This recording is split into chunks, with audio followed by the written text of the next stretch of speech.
صلی اللہ علیہ وسلم کو آسمانوں پر بلایا گیا کون سا مہینہ تھا؟ آپ کو معلوم ہونا چاہیے کہ رسول اکرم صلی اللہ علیہ وسلم کو کب معراج ہوئی اور کس وجہ سے ہوئی۔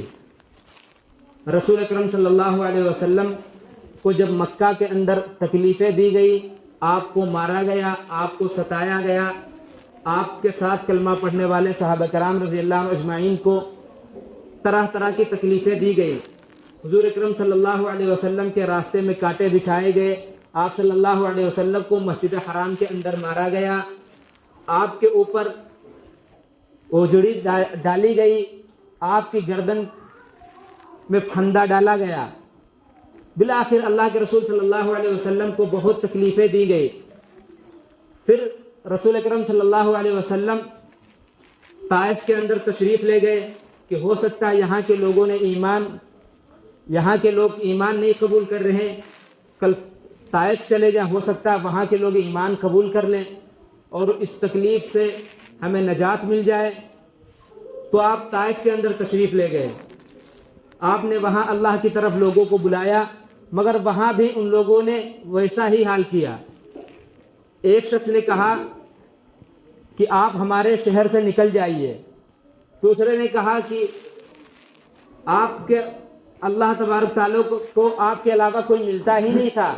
بالآخر انہوں نے ظلم و ستم کے پہاڑ توڑے رسول اکرم صلی اللہ علیہ وسلم پر، پھر مکہ کے لڑکوں کو لگا دیا کہ ان کا مذاق اڑائیں، تالیاں پیٹیں، پتھر ماریں۔ رسول اکرم صلی اللہ علیہ وسلم جب طائف سے مایوس ہو کر راستے سے نکل لیے، آپ صلی اللہ علیہ وسلم طائف چھوڑ رہے تھے تو وہاں کے شرپرست لڑکوں نے آپ کا مذاق اڑایا، آپ کو پتھر مارے، یہاں تک کہ آپ کے دونوں جوتے خون سے تر ہو گئے۔ اللہ کے رسول صلی اللہ علیہ وسلم نے اتنی تکلیفیں برداشت کی، مکہ والوں نے کہا کہ آپ کو ہم یہاں رہنے نہیں دیں گے، یا آپ ہمارے ساتھ مل کر رہیں، ہمارے بتوں کی مذمت بیان نہ کریں۔ آپ کو اگر رہنا ہے تو آپ اپنے دین پر رہیں اور ہمیں اپنے دین پر، ہمیں جو کرنا ہے وہ ہمیں کرنے دیجئے۔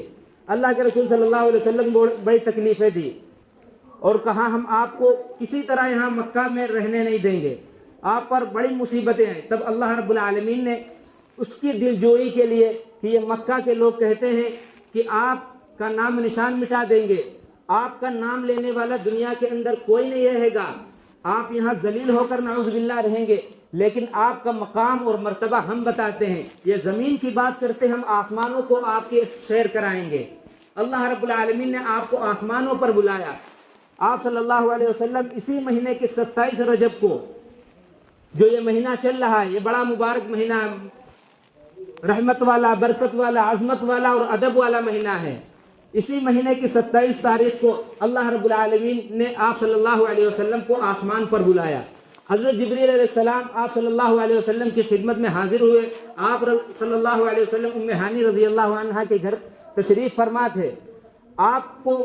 آپ کی خدمت میں حضرت جبریل علیہ السلام آئے اور کہنے لگے کہ اللہ تبارک تعالیٰ نے آپ کو آسمانوں پر بلایا ہے، معراج کرائے۔ اس کا ذکر قرآن پاک کے اندر 15ویں پارے میں موجود ہے کہ سبحان الذی اسریٰ بعبدہ لیلا من المسجد الحرام الی المسجد الاقصی، کہ پاک ہے وہ ذات جس نے اپنے بندے کو، حضرت محمد الرسول اللہ صلی اللہ علیہ وسلم کو مسجد حرام سے لے کر مسجد اقصی کا سفر کرایا۔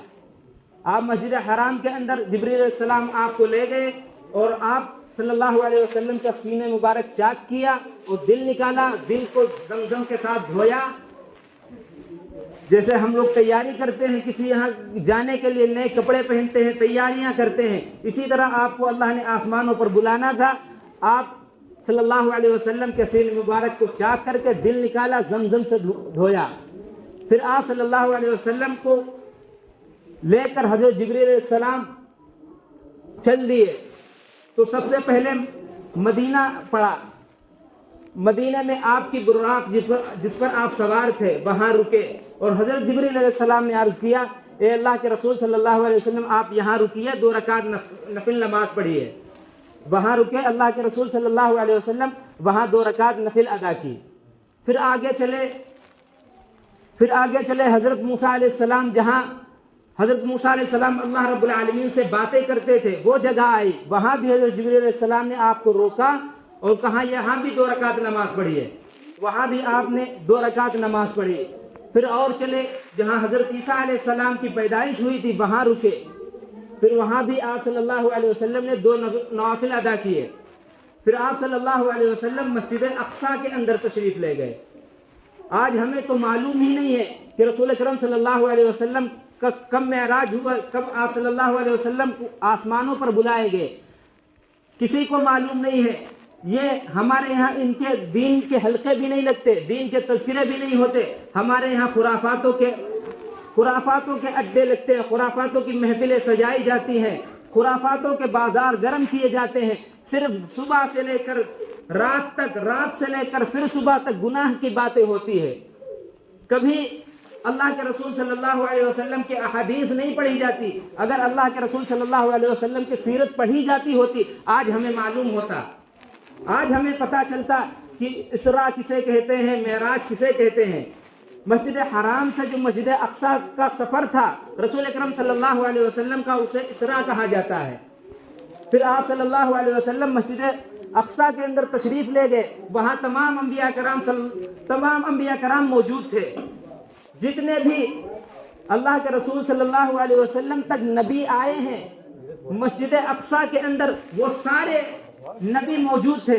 جب اللہ کے رسول صلی اللہ علیہ وسلم وہاں تشریف لے گئے سارے نبی وہاں بیٹھے ہوئے تھے۔ آپ صلی اللہ علیہ وسلم سے کہا گیا کہ آپ آگے بڑھیے، آپ انہیں نماز پڑھائیے، آپ خاتم النبیین ہیں، خاتم الانبیاء ہیں، آپ کی امامت میں سارے انبیاء نے نماز پڑھی، نماز ادا کی۔ پھر اللہ کے رسول صلی اللہ علیہ وسلم سے حضرت جبریل علیہ السلام نے عرض کیا کہ اب آسمان کی سیر کرتے ہیں۔ آسمان پر آپ کو لے جایا گیا، پہلے آسمان پر گئے، حضرت آدم علیہ السلام سے ملاقات ہوئی، دوسرے آسمان پہ گئے، اسی طرح تمام انبیاء کرام سے ملاقاتیں اللہ کے رسول صلی اللہ علیہ وسلم کی ہوئی۔ سب نے نصیحت کی، سب نے اللہ کے رسول صلی اللہ علیہ وسلم کی تعریف کی، سب نے اللہ کی بڑائی بیان کی، اللہ کے رسول صلی اللہ علیہ وسلم کی تعریف کی۔ پھر آپ کو جنت اور جہنم کی سیر کرائی گئی، آپ کو جہنم اور جنت دکھایا گیا۔ آپ صلی اللہ علیہ وسلم جب جہنم کے سیر کرائی گئی وہاں کچھ لوگوں کو دیکھا کہ وہ اپنے ہاتھ سے، ان کے ہاتھ کے جو ناخن ہیں وہ لوہے اور تانبے کے ہیں، اور وہ اپنے چہروں کو، اپنے سینے کو اس ناخن کے ذریعے سے نوچ رہے ہیں، اپنے چہرے کو نوچ رہے ہیں، اپنے سینے کو نوچ رہے ہیں۔ حضرت جبریل علیہ السلام سے آپ صلی اللہ علیہ وسلم نے پوچھا کہ یہ کون لوگ ہیں؟ جب آپ صلی اللہ علیہ وسلم کو معراج ہوئی، جب آپ صلی اللہ علیہ وسلم آسمان پر گئے، تمام جگہوں کی اللہ رب العالمین نے آپ کو سیر کرائی، دکھایا، تو حضرت جبریل علیہ السلام سے پوچھا یہ کون لوگ ہیں؟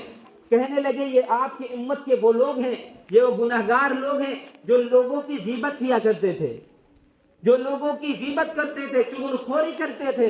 اس لیے اللہ نے ان کے لیے یہ سزا مقرر کی ہے کہ یہ اپنے ناخن سے اپنے سینے اور چہرے کو نوچ رہے ہیں۔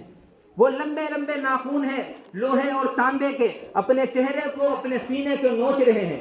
آج سچ بتاؤ، آج ہماری جو مجلسیں لگتی ہیں اس کے اندر غیبت ہوتی ہے کہ نہیں ہوتی؟ اللہ کے رسول صلی اللہ علیہ وسلم پر درود نہیں بھیجی جاتی، اللہ کے دین کی باتیں نہیں ہوتی، ہماری ایسی محفل کوئی خالی ہی نہیں جاتی جہاں ہم دوسروں کی غیبت نہیں کرتے۔ یہ غیبت کرنا کوئی چھوٹا گناہ نہیں ہے۔ سب سے پہلے اللہ کے رسول صلی اللہ علیہ وسلم نے جب دیکھا تو یہی سزا والے گنہگار بندوں کو دیکھا کہ وہ اپنے چہرے کو، اپنے سینے کو نوچ رہے ہیں۔ آج ہماری مجلسوں کے اندر غیبت ہوتی ہے۔ قرآن پاک میں اللہ نے فرمایا یحب احدکم ان یاکل لحم اخیہ میتا فکرہتموہ، کیا تم میں سے کوئی شخص پسند کرتا ہے کہ وہ اپنے مرے ہوئے بھائی کا گوشت کھائے؟ ہم میں سے کوئی شخص یہ نہیں پسند کرتا، لیکن جب وہ غیبت کرتا ہے، وہ چغلی خوری کرتا ہے تو اپنے مرے ہوئے بھائی کا گوشت کھاتا ہے۔ سچ بتاؤ ہماری مجلسوں کے اندر یہ گناہ ہوتا ہے کہ نہیں ہوتا؟ جہاں 2-4 لوگ بیٹھ جائیں، ہوٹل پہ ہو، چوراہے پہ ہو، بس دوسرے کی برائی بیان کرتے ہیں، دوسرے کی چغل خوری کرتے ہیں۔ اللہ کے لیے اس گناہ سے توبہ کرو، یہ کوئی گناہ چھوٹا گناہ نہیں ہے۔ ہماری مجلسوں میں یہ ہونا چاہیے تھا صحابہ کرام رضی اللہ عنہ اجمعین کی طرح، جہاں وہ چند لوگ جمع ہوتے تھے، کہتے تھے کہ آؤ ہم اپنے ایمان کو تازہ کریں، آؤ اللہ رسول کی باتیں کریں، آؤ دین کی باتیں کریں۔ آج ہم مجلس کے اندر یا ہوٹل پہ یا چوراہے پر ہم غیبت کرتے ہیں یا غیبت نہیں کرتے، غیبت ہوگی یا پھر ایک چیز اور دیتے ہیں جو گالیاں دیتے ہیں، آپس میں باتیں کر رہے ہیں، 2-4 باتیں کرتے ہیں، 4-6 گالی دیتے ہیں۔ یہ مسلمان ہیں؟ اللہ کے رسول صلی اللہ علیہ وسلم نے ان کے لیے اتنی تکلیفیں برداشت کی، مکے جیسے شہر کو چھوڑا، آپ صلی اللہ علیہ وسلم کو مدینہ ہجرت کرنا پڑی اس دین کے لیے، جس دین کا ہم نے آپ نے مذاق بنا کے رکھ دیا۔ ہم میں سے ہر شخص کو چاہیے تھا کہ ہم دین پر عمل کرتے، جو رسول اکرم صلی اللہ علیہ وسلم نے گناہ بتائے ہیں ان سے ہم پکی توبہ کرتے، ان سے باز رہنے کے خود بچتے، اور اپنے گھر والوں کو بھی کہتے، دوسروں کو بھی نصیحت کرتے۔ دوسروں کو نصیحت ہم کیا کریں گے؟ ہم خود ہی نہیں بچتے، ہمیں خود ہی نہیں پتا کہ اللہ کے رسول صلی اللہ علیہ وسلم کیا فرما کے چلے گئے۔ پھر اللہ کے رسول صلی اللہ علیہ وسلم آگے بڑھے، پھر ایک گروہ کو دیکھا کہ ان کے جسم اور سر پتھروں سے کچلا جا رہا ہے، ایک آدمی پتھر اٹھاتا ہے، ایک فرشتہ پتھر اٹھاتا ہے، پھر اس کے چہرے پر اس کے سر کے اوپر مارتا ہے جس سے وہ اس کا سر پھٹ جاتا ہے، پھر جب وہ پتھر دوبارہ اٹھاتا ہے اس کا چہرہ پھر صحیح سالم ہو جاتا ہے۔ اللہ کے رسول صلی اللہ علیہ وسلم حیران ہوئے، پریشان ہوئے کہ یہ کون لوگ ہیں؟